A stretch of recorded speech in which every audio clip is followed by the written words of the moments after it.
Donc ma vidéo, elle s'est arrêtée sur... j'ai pas vu en fait qu'elle s'est coupée, donc elle s'est arrêtée sur les psaumes, chapitre 14. Donc on était presque à la fin, en réalité, du livre des psaumes. Tac, tac, tac...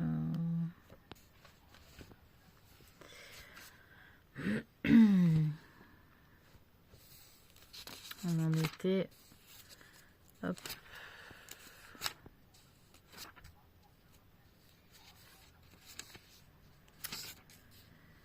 Voilà, on en était au langage de la création, pardon, chapitre 19.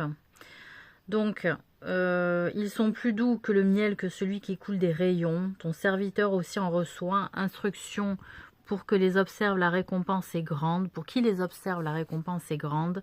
Qui connaît ses égarements, pardonne-moi ceux que j'ignore. Préserve aussi ton serviteur des orgueilleux, qu'il ne domine point sur moi.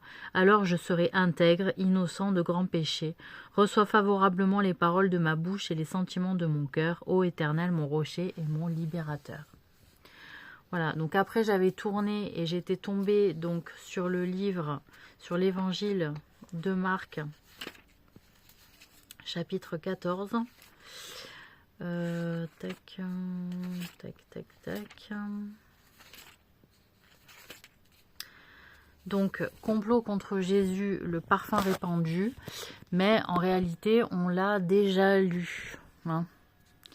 Donc, je vais en prendre un autre et on va lire les apparitions, l'ascension, l'évangélisation dans le chapitre 16 de l'évangile de Marc encore. Donc, les apparitions, l'ascension et l'évangélisation. Jésus était ressuscité le matin du premier jour de la semaine, apparut d'abord à Marie de Magdala, de laquelle il avait chassé 7 démons. Elle alla emporter la nouvelle à ceux qui avaient été avec lui et qui s'affligeaient et pleuraient. Quand ils entendirent qu'il vivait et qu'elle avait vu, ils ne le crurent point. Après cela, il apparut sous une autre forme à 2 d'entre eux, qui étaient en chemin pour aller à la campagne. Ils revinrent l'annoncer aux autres qui ne les crurent pas non plus. Enfin, il apparut aux 11 pendant qu'ils étaient à table et il leur reprocha leur incrédulité et la dureté de leur cœur, parce qu'ils n'avaient pas cru ce qu'il avait vu ressusciter. Puis il leur dit, allez par tout le monde et prêchez la bonne nouvelle à toute la création. Celui qui croira et qui sera baptisé sera sauvé, mais celui qui ne croira pas sera condamné. Voici les miracles qui accompagneront ceux qui auront cru en mon nom. Ils chasseront les démons, ils parleront de nouvelles langues, ils saisiront des serpents. S'ils boivent quelque breuvage mortel, il ne leur fera point de mal. Ils imposeront les mains aux malades, et les malades seront guéris. Le Seigneur, après leur avoir parlé, fut enlevé au sol, et il s'assit à la droite de Dieu, et ils s'en allèrent prêcher partout. Le Seigneur travaillait avec eux, et confirmait la parole par les miracles qui l'accompagnaient. Donc on va continuer dans le chapitre, dans l'évangile. Donc il y a des passages qu'on a déjà lus. Et on va aller... on va rester sur l'évangile de Marc. Et on va aller au chapitre 5. Au chapitre 5, un démoniaque libéré. Ils arrivèrent à l'autre bord de la mer, dans le pays des Gadaréniens. Aussitôt que Jésus fut hors de la barque, il vint au-devant de lui un homme sortant des sépulcres et possédé d'un esprit impur. Cet homme avait sa demeure dans les sépulcres, et personne ne pouvait plus le lier, même avec une chaîne, car souvent il avait eu les fers aux pieds et avait été lié de chaînes, mais il avait rompu les chaînes et brisé les fers, et personne n'avait la force de le dompter. Il était sans cesse nuit et jour dans les sépulcres et sur les montagnes, criant et se meurtrissant avec des pierres. Ayant vu Jésus de loin, il accourut, se prosterna devant lui et s'écria d'une voix forte, « Qu'y a-t-il entre moi et toi, Jésus, fils du Dieu du Très-Haut?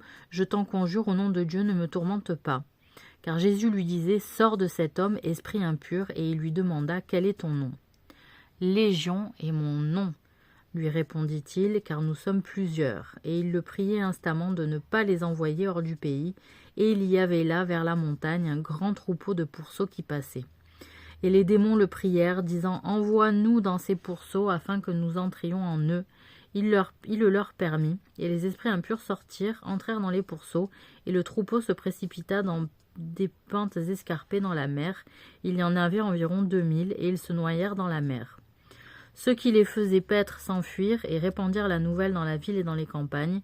Les gens allèrent voir ce qui était arrivé.